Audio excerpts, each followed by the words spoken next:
So, hi guys! Good evening. This is Honey. Gusto ko lang po sabihin sa inyo na sumubok ko lang na sumubok ng mga bagay na hindi mo pa nararanasan.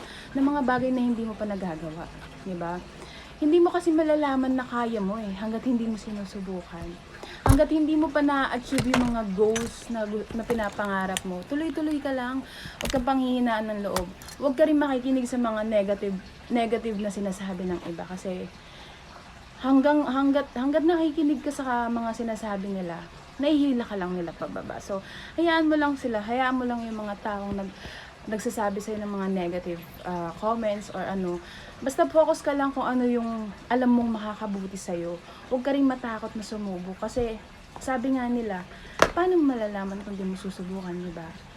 Life is too challenging. So, kailangan natin subukin. Kailangan natin gawan ng paraan.